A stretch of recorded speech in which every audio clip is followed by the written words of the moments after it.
Mga kababayan, Assalamualaikum warahmatullahi wabarakatuh. Madayawag maayong adlaw kaninyong tanan. Magandang araw sa inyong lahat. Isang mapagpalang pagdiriwang ng ika-112 anibersaryo sa buong kapatiran ng Iglesia ni Cristo.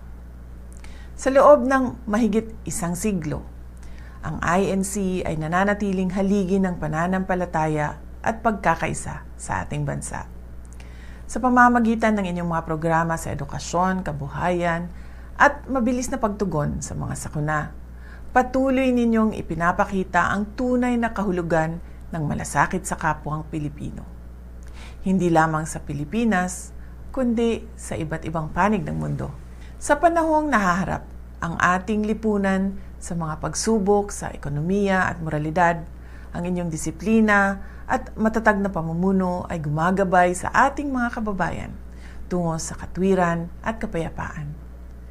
Kaisa ninyo ako sa panalangin para sa patuloy na pag-unlad ng iyong kawan, sa gabay at pamamahala ng inyong kapatid na Eduardo V. Manalo.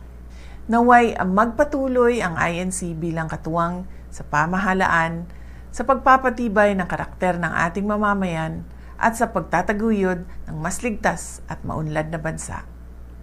I wish the entire Iglesia ni Cristo a blessed anniversary. May your shared faith and devotion continue to strengthen the foundations of our nation. Maligayang anibersaryo! Mga kababayan, mahalin natin ang Pilipinas. Ibalik natin ang tapang at malasakit. Ang lahat ng ating ginagawa ay para sa Diyos, sa bayan, at sa bawat pamilyang Pilipino. Syukran.